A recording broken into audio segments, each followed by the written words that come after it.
Welcome to Transform Now, the podcast brought to you by robotic process automation pioneer SS&C Blue Prism. Digital transformation has the potential to reshape the way companies service their customers, engage their employees, and manage their operations. Whether you're looking to develop strategies, tactics, or best practices to positively impact the future of work, or you're curious to see how other companies have successfully navigated their digital transformation programs, then this podcast is for you. We're here to help you transform now. Hello, everyone. I'm Brad Hairston with SS&C Blue Prism. Welcome to the Transform Now podcast. Today, I am thrilled to have two guests on the show from two different Blue Prism delivery partners. First is Paula Cox, VP of Business Development and Sales at WonderBotz. And my second guest is Fauzia Khan, a partner in the digital strategy and transformation practice of INVOKE.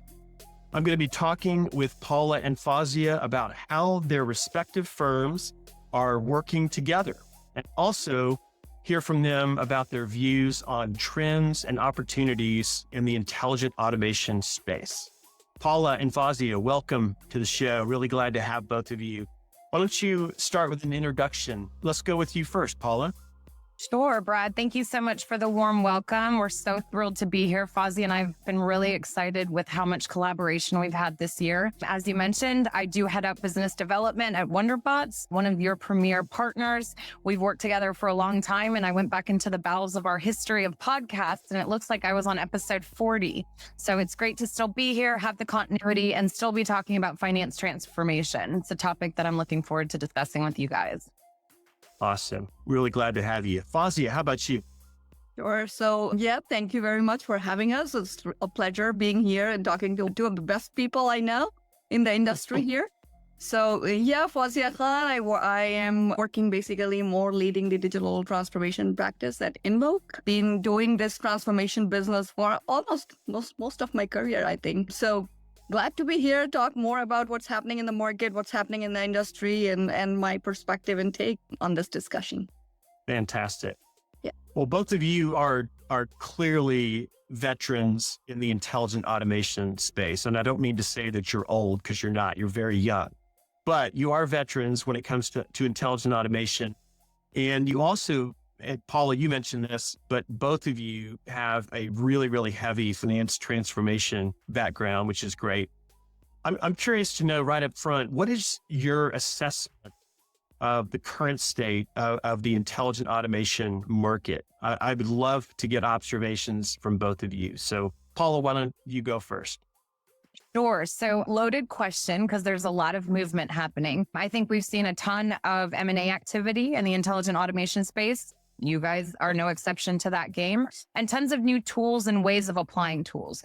So as far as maturity goes, I think we're still at the beginning of a lot of education, honestly, even though we've been in this for a while. But at the same time, we're starting to see the pendulum swing more towards the middle market. Some of the smaller businesses are kind of asking what's the RPA, what's the automation, what's the buzz here question. And I think we'll be seeing more models that start to form from organizations like INVOKE and WonderBotz that service that market. So I'd say overall, we still have a lot of educating to do, but overall, we're past the hurdle of scared, I think, and we're more onto the conversation of scale, which is refreshing for people like Fauzia and myself. Fauzia, what are your thoughts?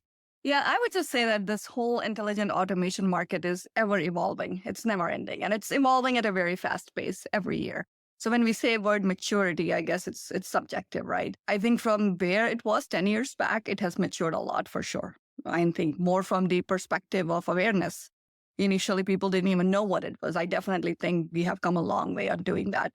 From the pendulum of maturity itself, it depends on which sector you're talking to. For finance transformation, I think it was always the first thing that people talked about when they talk digital transformation. So I think in finance area, you will see that maturity. It's a little bit more mature. I wouldn't say fully mature. There are still a lot of companies mid-market, for example, still kind of learning their ways towards it. But overall, I think there's from the awareness perspective, yes. But from the implementation and tactical and really understanding as to how to capture the best out of it, I think there's still a long way to go. Again, technology is evolving every other day. The definition is changing every other day. So it's hard to keep up with the pace and really get to the bottom of it.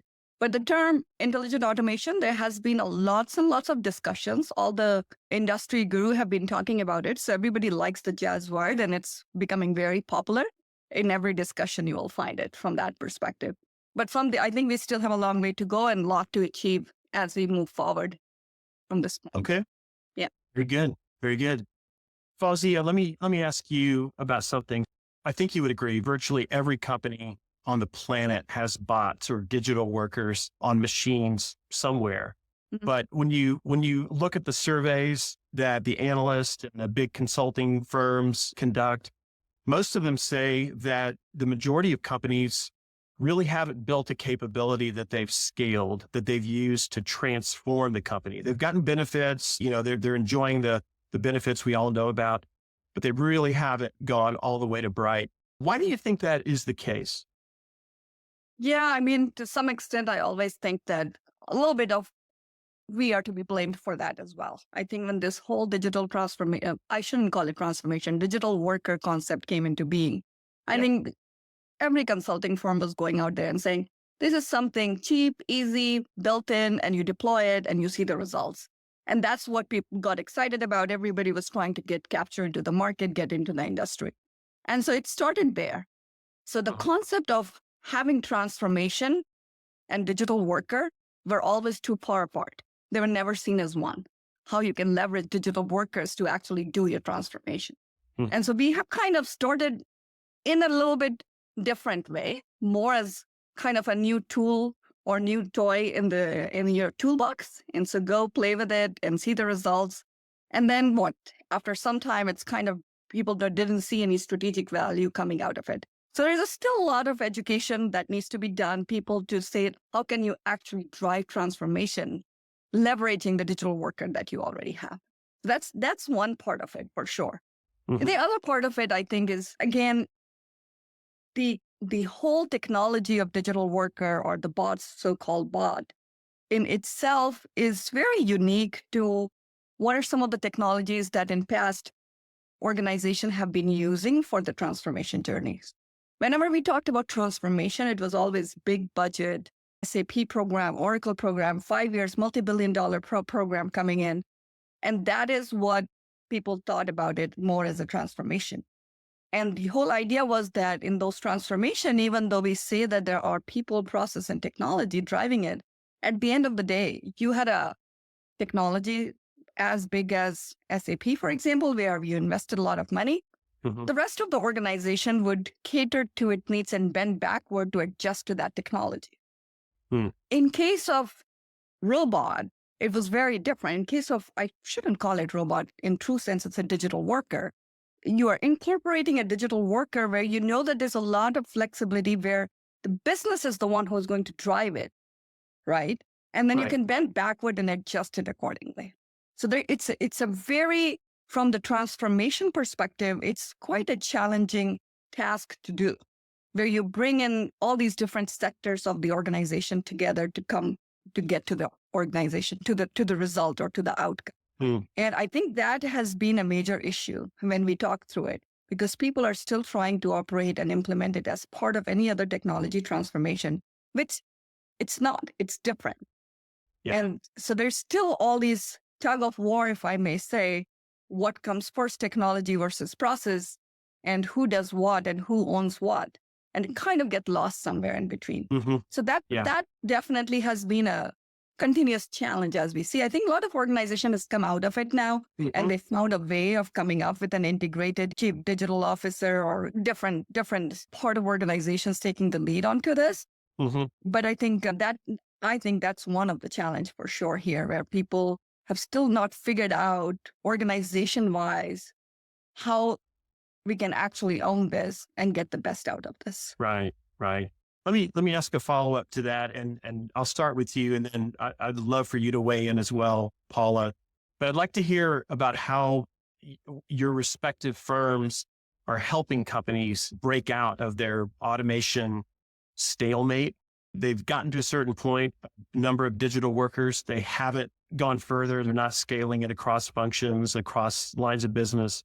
What's an approach you've used with success to help them break out of that. So Fauzia, why don't you go first, and then we'll hear from Paula.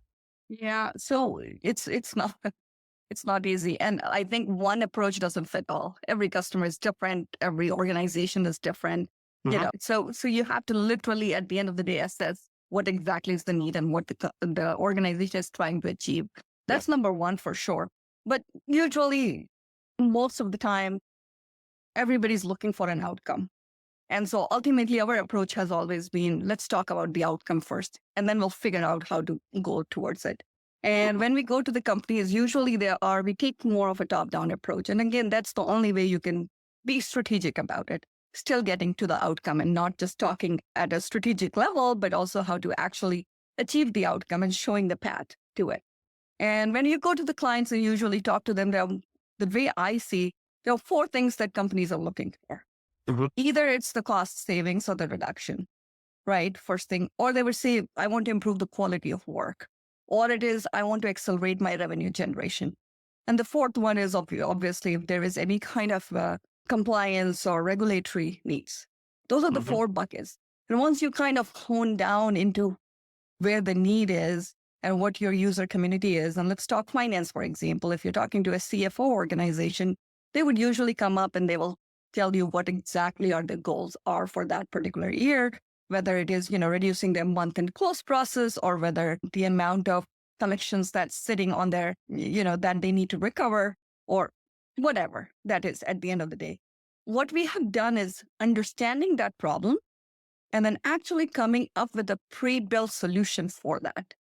So that way you are actually showing the technology how it's catering to getting the results that the CFO is looking for. And in doing so, we have developed and we realized that being in the market for so long, and Paula can chime into this as well, there are very few common problems that every CFO has, every organization has had, no matter what industry vertical you are into. And those are very common. And taking those and leveraging the technologies that we have today, we have built the solutions that cater to almost every organization, CFO organization.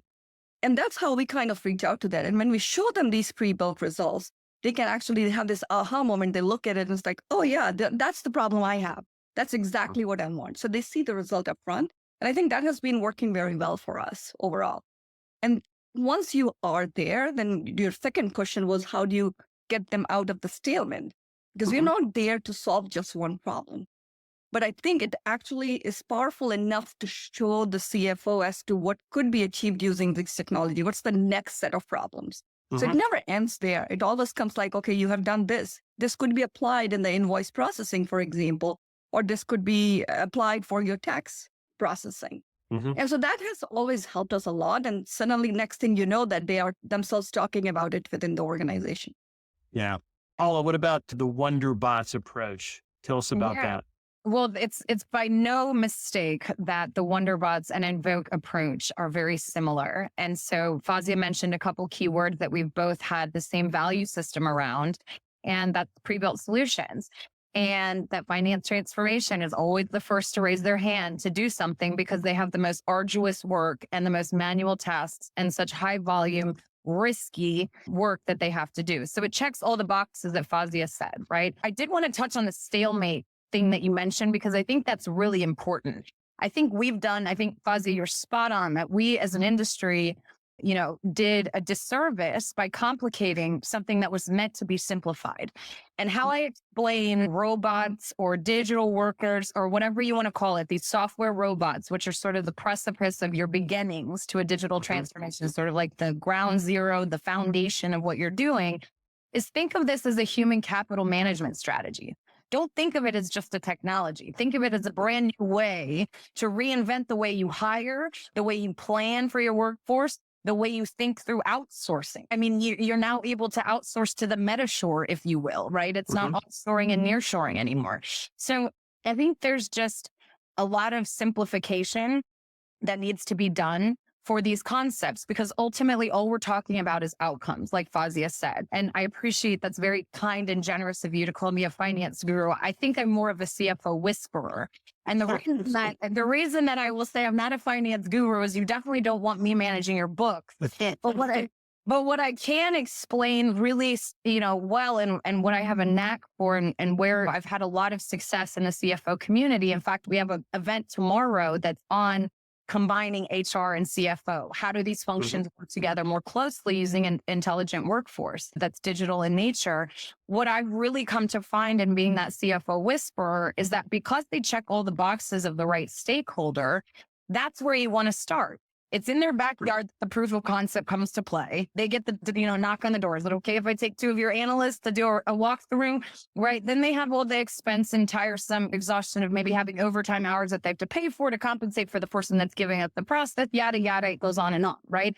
And so suddenly the person that is the beneficiary of these initial automations is also the one that's taxed at the very beginning of this process. So INVOKE and WonderBotz, both, we were building different products within the same vein, all pre-built solutions, all which serve the CFO, all which serve the back office function. And what we've done is we've bundled those. And we've said, no longer do you have to have that stalemate of robots or digital workers or whatever you want to call them, because we're going to give you things to make them do.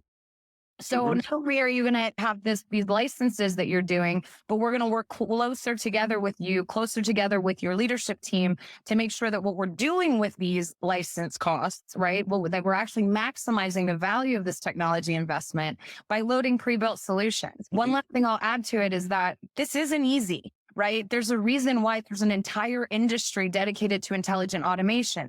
There's functional roles that cannot be replicated. It's not the same developer as a .NET person that does RPA, right? It's not the same solution architect that understood how to put together the SAP configurations to making the robot not run when it's not supposed to, or make sure that the governance is in check. So it's just very important to understand that while this is technology, while this is digital transformation, these are words we've heard for a long time. It's all new skills. It's a brand new world, right? And so that needs to be taken into consideration. That's right. And Paula, I definitely will not call you a finance guru anymore. You'll start getting calls from family members asking you to pick out their stocks for them and stuff like that. So now, as a CFO whisperer, how have you been successful at winning over the CFO in your clientele to be the true sponsors of automation? Because obviously sponsorship can come from anywhere, but I know that for you personally, you have done a lot of work specifically in the finance realm with CFOs. So how have you been able to kind of build that bond with them and enable them to really sponsor and drive automation in their organizations? Absolutely. I love the nature of this question because it's part linear and psychological. The reason why it worked. And so it's actually a brilliant mix. And I hope all my CFO friends listen to this and I want to hear all their comments about what I'm about to say. But the CFO as a persona, classically, is always the one that typically has been the person that counts the numbers and has to report on the retrospect of what the organization's doing, right? Reporting on the number, how did we do last month, reporting out into the streets, right? And being accountable for what the numbers are. And it's only been in the last probably 10, 20 years where they've sort of gotten the empowerment from BI tools, technology that enables them to forecast more accurately, more acutely, tools that give them access to better data to be able to make strategic decisions, that now the CFO is truly being cast as the right-hand man or woman to the CEO to make strategic decisions on the organization. So very early on, I learned if the CFO is the person that has the money, right? They control the budget. That's a really great place to start as a stakeholder. They also have a very, very big line item called human capital. That budget line item is enormous. And so they're very interested in understanding how they can mitigate what that looks like as they report out into the streets, whether you're public, private, going to report to somebody, right? So whoever it is that you're reporting to, you have that. And lastly, the typical persona of a CFO is often an introvert. Usually they're very good with numbers. That's that linear thinking. It's very pragmatic approaches to how things go. And by my sheer nature and personality, I kind of shake up the paradigm in how they think about things, right? Without scaring them into thinking it's technology. So very early on, I personified this concept of intelligent automation. And I literally, if you go to my LinkedIn, I make little robots as cartoons. And the reason I do that is to make it feel warm and fuzzy and that these are helpers rather than something super destructive, right? Mhm. The other thing that a CFO classically isn't capable or isn't notoriously good at, let me rephrase that, is networking internally. Right. So I go to a million conferences with CFOs set up and designed for them to peer share. And I learned very quickly that if I could just become one of their peers and share with them this awesome technology that they could have access to, and they could actually be the brilliant ones behind how the design of the process goes because they really get it. That's why they became my stakeholder. And that's why I evangelize it to them. I'd say 80% of my clients, the CFO is where I started. That's great. Fauzia, let me ask you something. Paula mentioned a couple times there that WonderBotz and INVOKE have come together and have developed, a partnership. Tell us more about that. Why did this come to pass? How are you guys leveraging your respective skills and solutions to be better together? Yeah, I think it's a very interesting question. I even don't know how we came together, but the point is that we have been in the market together for many years and we have been working together for many years. I think the thought never came to us that combined forces are going to actually make us bigger, not only just us, but also help our client. So we definitely, I think, as the conversation started going and there were clients where, we'll get into WonderBotz and WonderBotz will reach out to INVOKE. Hey, we have a client, they have this need. They need a platform for managed services. You guys have it. Why don't we join hands? Great. We will look at WonderBotz. It's like, okay, we have a client. We got this thing and we are looking for some skill sets on the resource pool side. You have something, sure. So we've been working through it for quite some time. This is not something new for us. But recently, I think we realized that how much do we complement each other?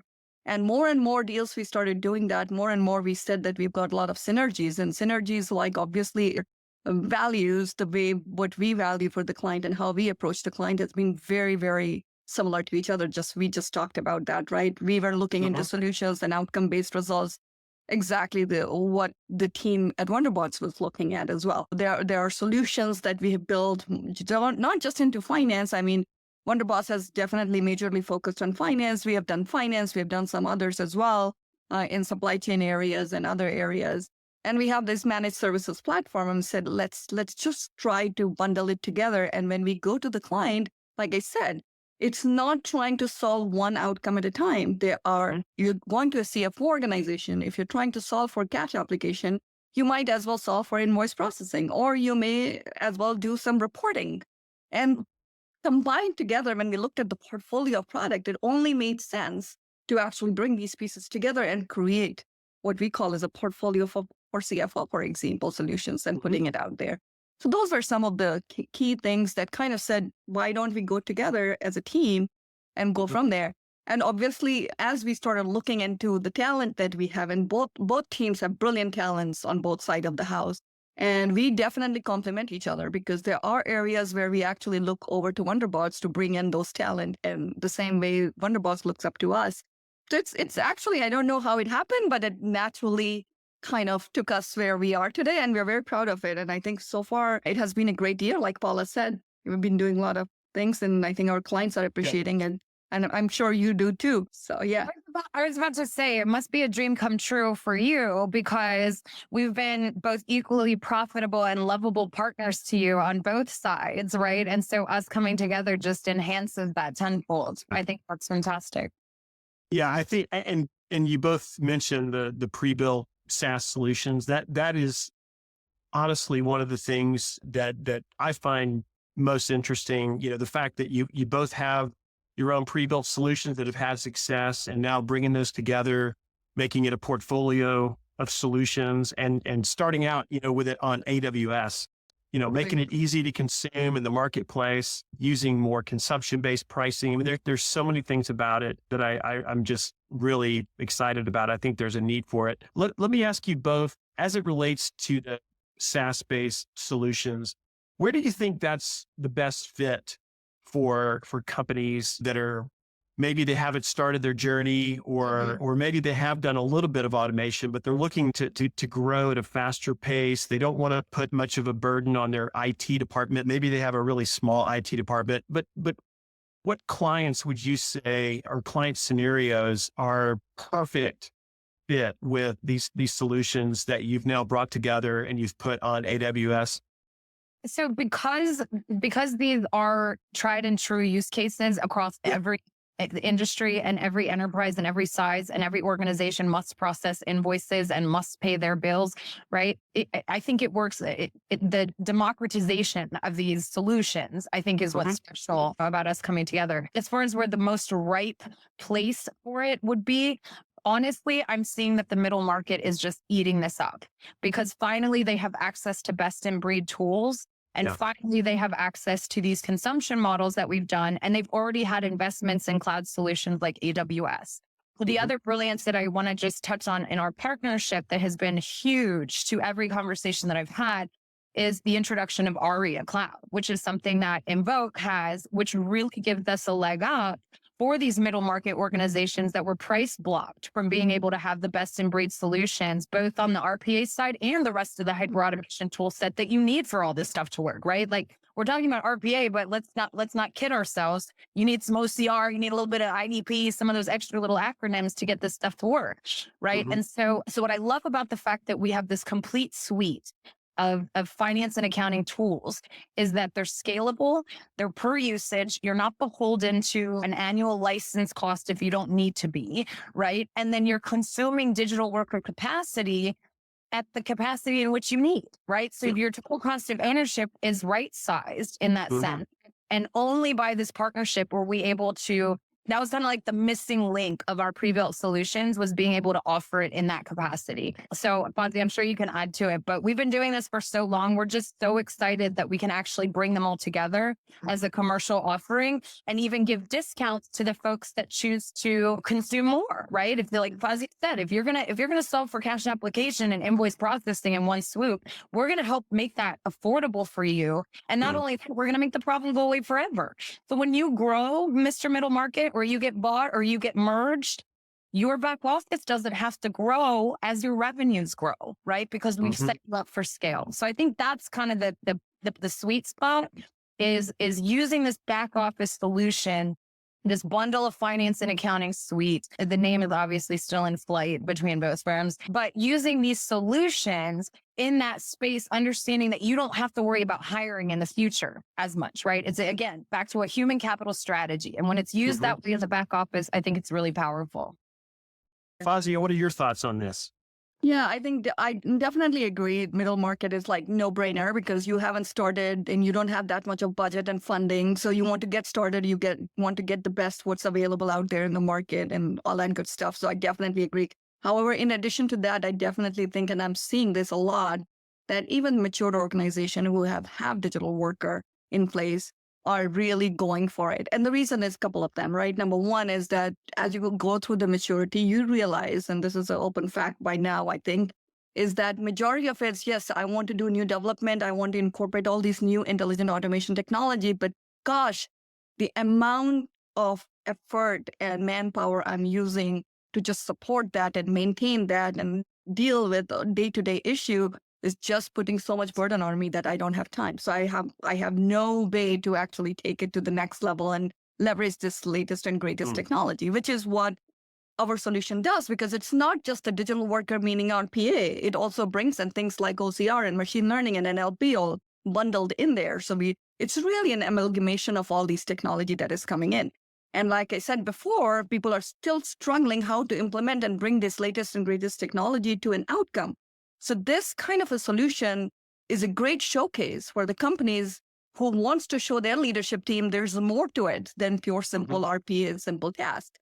So we are seeing a lot of big companies and matured whose RPA matured are actually getting towards it. Number one is they get to absorb the latest and greatest technology. Number two is for sure their total cost of ownership and day-to-day operation is gone. So IT doesn't have to worry too much about dealing with that because it's all a SaaS solution, so all managed services, right? So you pay one fee and you get the best and you move on. So I think that trend, I think, is increasing over and over again. And I'm seeing a lot of people consuming that. The third element to it, which Paula mentioned, is what we have done. And this is purely because we have been doing managed services for a lot of our clients. And this is something we built for ourselves. But the whole ARIA thing, which is a user interface that sits on top of all these different technologies to provide the visibility and transparency that you as a client wants to see. So no longer it's like I'm a managed services that's going into a black hole. Gone are the days of outsourcing when you send something and all you get is a monthly report saying how many tickets you have opened. You can actually look and feel how the digital worker is performing on a day-to-day basis. Not only that, you can interact with them. So that layer, the interface layer that we have built in, which we call ARIA, which is basically a single user platform across all these different automation technology, as well as providing where they are and the health of your digital worker itself, just brings in and people feel a lot more comfortable with it. So we are seeing definitely, in addition to middle market, we are definitely seeing a lot of our mature clients are going for it. As a matter of fact, I just had the conversation yesterday and was like, why haven't we seen this before? We want Yes. yes, I think want this. I think it's a big idea for private equity too. I mean, there's so many private equity owners trying to drive performance improvement fast, and they don't want to bring in all these new technologies, things they don't understand. A very great way for them to get some of those benefits and leverage automation without having to do a lot of the heavy lifting. So I think that's hopefully we'll see that trend develop here pretty quickly. One thing to add really quick too is that the type of talent that you need at the beginning of your automation journey is very different than the type of talent that you need in the middle or at scale or where you're going. It's different technologies, it's different skill sets. So the dollar sign keeps going up, up, up, up, up if you don't have a scalable plan from the beginning. Yeah. And they've given us an option for a scalable plan. And the other thing is pilot fatigue. I don't know about you, Fauzia, but my clients are so sick of me saying, have you seen this new toy that we have? And what ARIA allows them to do is play in your sandbox with all these different tools, get to know them, see if it makes sense. But we've given them the ability to kind of avoid pilot fatigue too, which frankly, all of us as advisors were tired of as well. So I think that's an added bonus that we don't talk about enough. But you know, when there is a new technology, we're better to test it than a premier platform.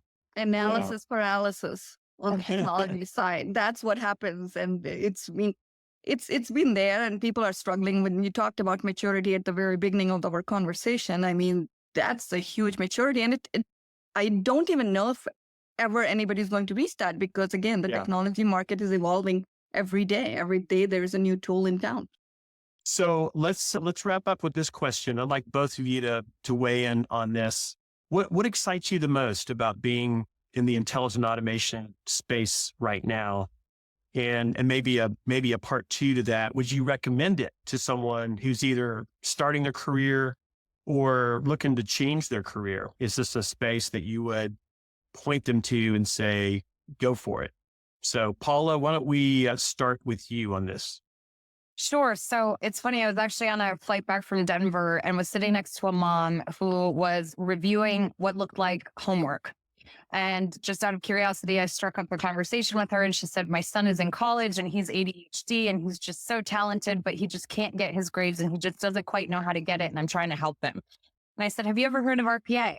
You know, there's an academy online. There's a place that, you know, a lot of people can understand it because it's a visual component kind of learning methodology. It's not hard code. Have you ever thought about it? And I gave her my business card. And this was probably 2 weeks ago. I got an email from her today saying, thank you so much. They had signed up for a few courses on RPA to kind of understand what that looks like. So that's exciting, right? Like that's exciting. We do a lot of work with higher education, which is one of my passion projects. Because I also believe that evangelizing not only the concept of automation for enterprises and for the universities themselves and their back offices, it's for the students too. Because whether you're going to be building these robots down the road or digital workers, your colleagues are going to be a digital workforce. We are all going to be in the metaverse, right? Like that is what's coming. So what's exciting about being at the front of it is that we sort of get to anticipate all these different kind of fears and questions and speculation and how many naming conventions have we gone through? I don't even know. You know, too many. Exactly. but we get to live and breathe kind of the forefront of what I think is going to ultimately globalize us, because this is going to be the great connector of dots. It's going to connect systems. It's going to connect people. It's going to connect processes in a way that's revolutionary. And once everybody gets the fear out of their mind and stops thinking about it as Rosie the robot or the big distribution arm at Amazon warehouse shipment center, right? And understands that this concept of automation sits and lives on your desktop with you and just makes you a better employee, teaches you faster, gets your job done faster, then we'll all be harmonious about it, right? It won't be a constant friction of transformation. It'll just be business as usual. So I'm really looking forward to that being the case. And it's great to be at the front end of that. Awesome. Fauzia, what are your thoughts? Yeah, look, I just think that there's no way around intelligent automation, period. I mean, it's everywhere. I mean, whether you call it RPA or whether you call it the Siri talking to you or whether it's anything else, right? It's all intelligent automation. And kids these days, this generation is coming up and growing up with that from the day one. I mean, look at the generation 6 years back and to a sixth grader, it's very different. So you don't have any way around it. It's going to come whether you like it or not. And that's going to be the world. So answer is yes, of course, I'm very excited about it. Like Paula said, being forefront of it and kind of being leading the way. But I think for the children or for people who want to explore this, why not? The whole technology concept over here is no longer really a technology. Gone are the days when people used to scare of technology. Think, oh my God, it's all IT. It's really not. Whether you like it or not, even if you don't want to do a degree in IT, you are going to be on the other side of it, whether it's the data analytics part of it or whether it's the consumption part of it. You are in a way always attached to intelligent automation or process automation. And there's no codes anymore. It's all low code. It's all configurable. It's so easy to do. And so I'm very excited to be obviously part of it. Transformation has been my core thing from the very beginning. I still love it because right now it's becoming more and more intelligent automation than anything else. For anyone who is interested and want to change their career, 100% go for it. I don't think it's not a rocket science at all. It's going to be the way of life. And you just want to be ahead of the curve. So definitely encourage everyone whosoever can learn about it and go into it. Don't be scared of it, for sure. Yeah, just said it. You just take a peek at Glassdoor and see how many positions are available for it. It's crazy. So you just can't avoid it. Yeah, definitely. Well, this has been a ton of fun, Paula and Fauzia, as I knew it would be. So I just want to thank both of you for being on today. Your respective firms, WonderBotz and INVOKE, are such great delivery partners for Blue Prism. And now the fact that you've come together and formed this strategic partnership to broaden your capability and broaden your reach in the market, I mean, that's really exciting. So I wish you both the best with that. And thanks for being here. Yeah, we're very excited as well. Thank you so much, Brad, for your time. Thanks for tuning in to Transform Now. For more insightful discussions on digital transformation and more, check out our podcast channel where you'll find all of our previous episodes. And to make sure you never miss an episode, subscribe to the show on your favorite podcast player.